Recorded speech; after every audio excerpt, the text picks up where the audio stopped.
देवानां च ऋषीणां च गुरुं कांचन सन्निभं बुद्धिभूतम त्रिलोकेशम तम नमामि बृहस्पति।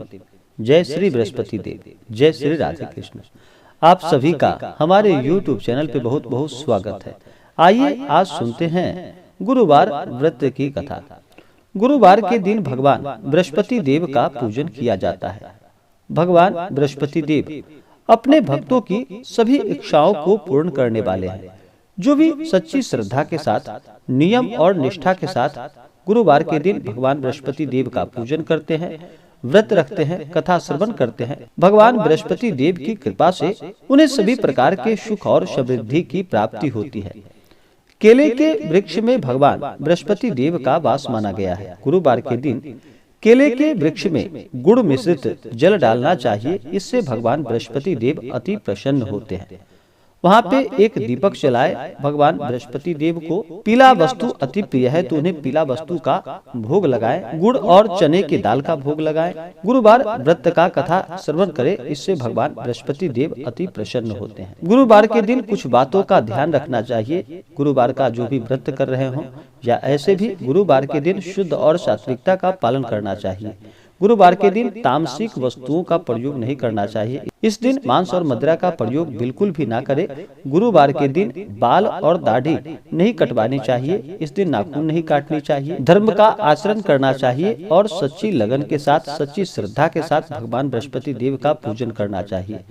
किसी भी प्रकार के व्रत में मन में बिल्कुल भी अश्रद्धा नहीं रखनी चाहिए। अगर व्रत के लिए मन में अश्रद्धा हो तो उस व्रत को नहीं करना चाहिए। वह व्रत निष्फल ही माना जाता है। इसलिए कभी भी प्रभु पे विश्वास रखते हुए ही व्रत को धारण करना चाहिए और उस व्रत को करना चाहिए। तो आइए सुनते हैं गुरुवार व्रत की कथा। तो बोलिए प्रेम से भगवान बृहस्पति देव की जय। बहुत समय पहले की बात है कि प्राचीन काल में एक बहुत ही निर्धन ब्राह्मण था। उसके यहाँ कोई उसकी संतान ना थी, लेकिन वह नित्य पूजा पाठ किया करता था। उसकी पत्नी ना तो स्नान कभी करती थी और ना ही किसी देवता का कभी पूजन ही किया करती थी। इस कारण ब्राह्मण देवता अत्यंत दुखी रहते थे। अपनी पत्नी को बहुत समझाते, किंतु उसका कोई परिणाम ना निकलता। भगवान की कृपा से ब्राह्मण के यहाँ एक कन्या का जन्म हुआ।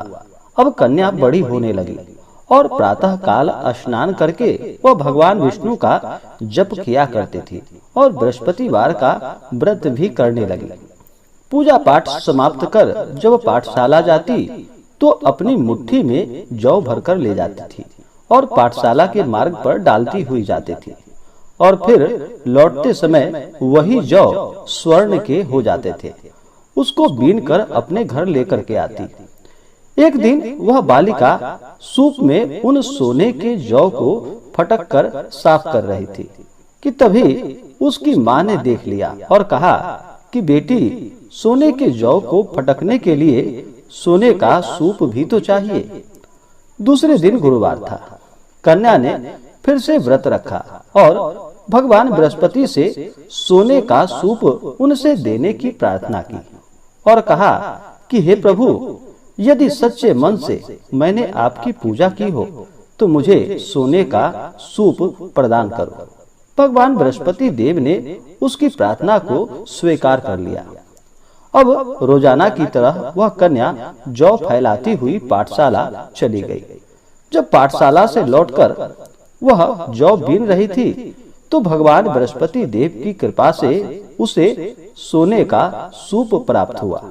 अब वह उसे अपने घर लेकर आ गई और अब उस सोने के सूप से सोने के जौ को साफ करने लगी, परंतु उसकी माँ का वही रंग ढंग रहा। एक दिन की बात है। कन्या सोने के सूप में जब जौ को साफ कर रही थी, उस समय उस नगर का राजकुमार वहां से निकल रहा था और राजकुमार कन्या के रूप और कार्य को देखकर वह उस पर मोहित हो गया। राजमहल में आकर वह भोजन तथा जल को त्याग कर उदास होकर लेट गया।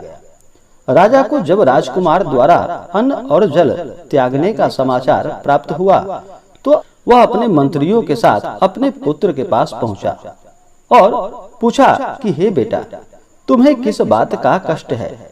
तुम्हें किसी ने परेशान तो नहीं किया, या किसी ने तुम्हें कोई कष्ट तो नहीं दिया, या तुम्हारा किसी ने अपमान तो नहीं किया, अथवा कोई और कारण है?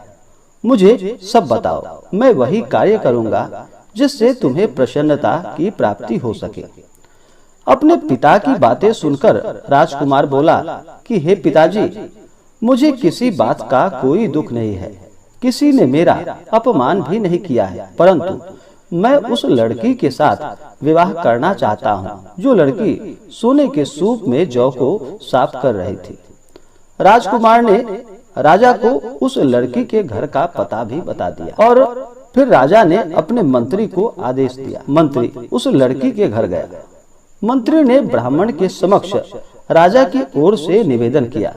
कुछ ही दिन बाद ब्राह्मण की कन्या का विवाह उस राजकुमार के साथ संपन्न हो गया। कन्या के घर से जाते ही ब्राह्मण के घर में पहले की भांति गरीबी का निवास हो गया। एक दिन दुखी होकर ब्राह्मण अपनी पुत्री से मिलने पहुंचा।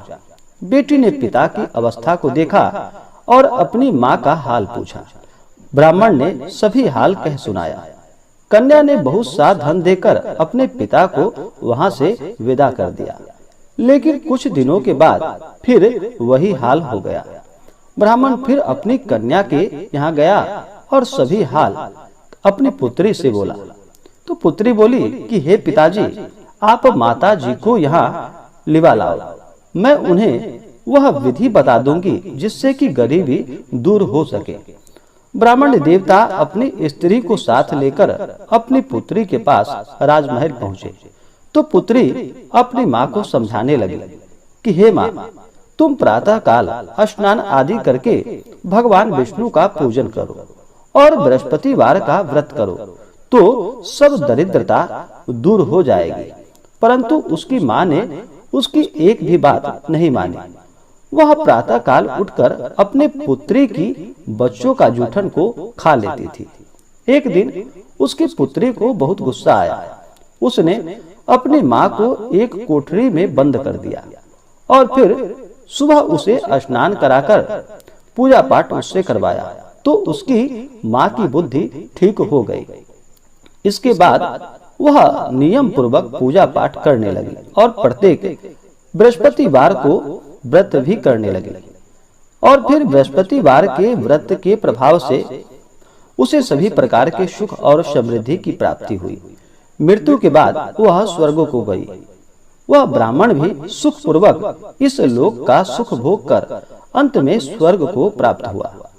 भगवान बृहस्पति देव सभी कामनाएं पूर्ण करते हैं जो सद्भावना पूर्वक बृहस्पतिवार का व्रत करता है एवं कथा पढ़ता है अथवा सुनता है और दूसरों को भी सुनाता है। भगवान बृहस्पति देव उसकी सभी मनोकामनाएं पूर्ण करते हैं। इसी प्रकार से जो भी भक्त सच्ची श्रद्धा के साथ नियम और निष्ठा के साथ गुरुवार के दिन भगवान बृहस्पति देव का पूजन करते हैं, व्रत करते हैं, कथा श्रवण करते हैं, भगवान बृहस्पति देव उनकी सभी इच्छाओं को पूर्ण करते हैं।